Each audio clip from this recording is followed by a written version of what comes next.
Bonjour et bienvenue sur la chaîne Fab Peer-to-Peer Investissement. Aujourd'hui, on fait la mise à jour de mes investissements sur les plateformes bien prêtées et PrêtUp. C'est parti, on passe à la plateforme bien prêtée directement. On voit que j'ai un montant prêté sur la plateforme de 1488 euros, 80 euros de capital de remboursé, 1408 euros de capital à recevoir, 39,35 euros d'intérêt brut reçu et 159,03 euros d'intérêt brut à recevoir. J'ai un total de 69 prêts dans mon portefeuille sur cette plateforme qui sont tous à jour, il n'y a pas de défaut, pas de retard, comme d'habitude. Mon taux de rendement interne est de 10,91%. Et puis, on voit le petit graphique ici qui m'indique les intérêts qui vont être reçus les prochains mois, donc autour de 7 à 8 euros. 7,50 environ. Voilà. Sinon, tout se passe bien. Il n'y a plus de projets en cours, hein, ils partent tous assez rapidement, comme d'habitude sur cette plateforme. Chaque fois, c'est question de quelques minutes, une demi-journée, une journée au plus, mais c'est rare qu'ils durent plusieurs jours, qu'ils restent plusieurs jours sans être financés. Voilà, rien d'autre à dire sur cette plateforme, tout roule parfaitement. Au niveau de PrêtUp, alors sur PrêtUp, donc on voit que j'ai un taux de rendement interne de 5,98%. J'ai investi en tout sur cette plateforme 1480 euros, c'est-à-dire sans prendre en compte les remboursements qui m'ont déjà été faits. C'est voilà, à la base j'avais investi 1480 euros. Il y a déjà 575,44 euros de capital qui m'ont été remboursés, que j'ai récupéré. 888,14 euros de capital prêté qui reste à récupérer. J'ai 16,42 euros de capital en retard, tout de même.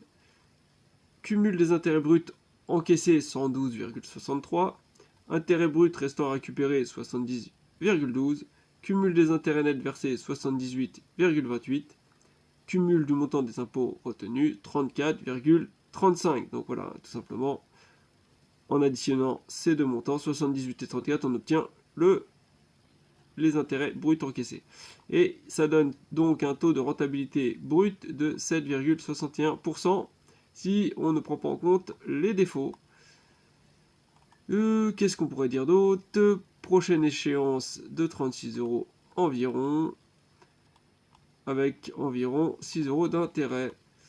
Alors là, on va quand même aller voir au niveau des suivis des impayés, des impayés, vous voyez, je me retrouve maintenant avec 4 prêts en défaut. Ou en tout cas en défaut ou en retard. De toute façon, c'est à peu près la même chose. Donc celui-ci depuis le mois de mai 2022. Et ces trois-là viennent juste d'être en défaut ce mois-ci. En tout cas, le paiement n'a pas été fait pour le mois d'août. Sachant que donc en juin j'ai eu mon premier défaut sur cette plateforme, hein, au mois de juin, celui-ci d'ailleurs. Enfin, je veux dire sur la vidéo que j'avais faite au mois de juin, voilà, j'ai annoncé mon premier défaut sur cette plateforme, donc ce prêt-là. Au mois de juillet, je refais une vidéo, j'en ai un deuxième prêt en défaut, mais là qui a été, c'est bon, l'échéance a été payée, donc le prêt n'apparaît plus. Mais donc là en août, donc cette vidéo, voilà, cette vidéo-là, que je suis en train de tourner, je me retrouve avec 4 prêts en défaut. C'est-à-dire qu'on passe de chaque mois de 1 à 2, de 2 à 4. Donc on est en train de doubler comme ça. Bon, pour l'instant, c'est pas dramatique. Mais par contre, si le mois prochain, j'ai 8 prêts en défaut, là, par contre, je pense que je m'arrache un peu les cheveux. Bon, sachant que pour l'instant, il y a de la marge. Si on compare avec October, pour un nombre de projets à peu près équivalent, nombre de projets financés, je suis à 10 prêts en défaut sur October. 10 contre 4. Pour l'instant, ça va. On va dire, c'est pas dramatique, mais je surveille de près quand même. Mise à jour du 17 août 2022, donc le prêt qui est le plus en défaut là. Pas d'avancée sur ce dossier, nous avons relancé le mandataire judiciaire nommé pour la conciliation pour que nous puissions débuter les discussions et avancer sur le recouvrement. Il n'y a pas de virgule, il n'y a rien. Si, bref, Donc, rien, aucune bonne nouvelle. Pas de nouvelles tout court, même, j'ai envie de dire, pratiquement. Donc là, pour le moment, ça s'annonce moyen, ce prêt-là. Ensuite, on va regarder pour celui-ci. Est Beer and Wolf. Donc après, j'avais prêté 20 €.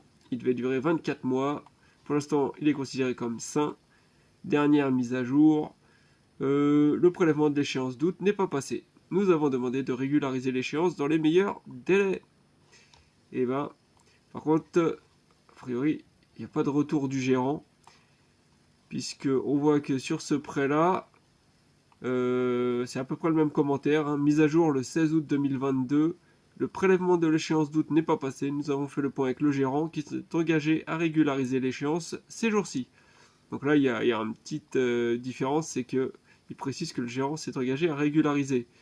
Ce qui n'est pas le cas pour East Beer and Wolf. Donc là, c'est JK Promotion Financement. Donc celui-là, il est peut-être un peu moins inquiétant que celui-ci. Donc j'avais mis 20 € sur ce prêt-là également. Projet qui doit durer 12 mois en tout. Hop, on va le refermer. Et on passe au dernier, c'est Cash Converters. Cashware. Donc pour Cash Converters, toujours 20 € de prêté. Un prêt qui doit durer 36 mois. Il est considéré comme sain pour le moment. Mise à jour du 16 août 2022, le prélèvement de l'échéance d'août n'est pas passé. Nous avons fait le point avec le gérant qui s'est engagé à régulariser l'échéance ces jours-ci. Donc là c'est pareil, a priori il y a quand même un retour avec le gérant, il y a eu un échange et le gérant, voilà, a priori il a annoncé, il a garanti qu'il allait prendre en charge le problème et faire le remboursement. Donc là, voilà, on en a deux a priori qui sont plutôt, voilà, pas trop inquiétants. Celui-ci, je sais pas pourquoi le gérant ne nous a pas donné de nouvelles. Enfin, c'est pas engagé en tout cas. Et celui-ci, ouf, il sent pas bon du tout. Voilà, pour PrêtUp, on a fait le tour. Pour le reste, bon, ça tourne plutôt pas trop mal, hein, mais je vous cache pas que j'investis plus sur cette plateforme pour le moment. En attendant un peu de voir dans quelle direction ça va. Je l'ai déjà dit sur les précédentes vidéos, et pour le moment, voilà, ça me donne raison de ne pas réinvestir tout de suite. Alors, on se retrouve sur les fiches, et hop là, et on passe justement sur PrêtUp au niveau de l'évolution des montants investis et des gains entre le 24 juillet, c'était la précédente vidéo, et le 28 août, c'est aujourd'hui, cette vidéo-là. Donc 957,68 € sur la précédente vidéo, 888,14 € d'investis aujourd'hui.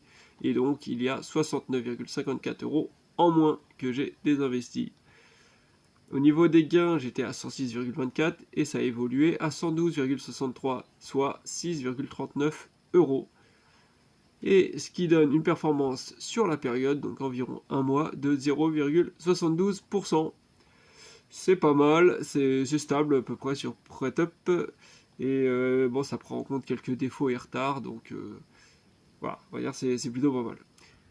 Au niveau de bien prêté, donc toujours la même période d'évolution, 24 juillet au 28 août. J'étais à 1148 € d'investi, je suis maintenant à 1488 €.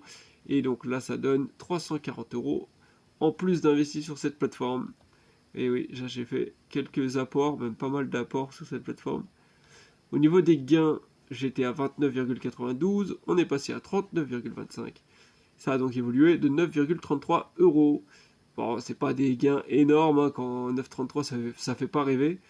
Mais bien sûr, les montants investis sont pas non plus énormes. Hein, voilà, il faut petit à petit mettre 20 € sur tel projet, puis 20 € sur celui-ci. Bon, c'est vrai que c'est 20 par 20, ça va pas très vite. Hein. Des fois, je me demande s'il ne faudrait pas que je augmente la somme par projet. Mais bon, on va dire ça va, ça augmente quand même suffisamment. Là, j'ai quand même réussi à investir 340 € que j'ai totalement investi d'ailleurs. Hein. J'ai trouvé des projets pendant un mois, quoi, donc ça va, il y a de quoi quand même faire. Il y a de quoi faire. Et au niveau de la performance sur cette période, ouais, je suis à 0,63%. Donc là, on se retrouve avec une performance moindre par rapport à PrêtUp, mais c'est faussé, hein, c'est artificiel.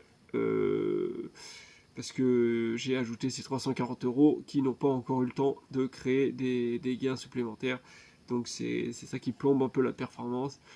Et là, hop là, pardon. Et alors que là c'est l'inverse sur PretUp, comme je retire de l'argent, la performance peut apparaître un petit peu meilleure qu'elle l'est réellement.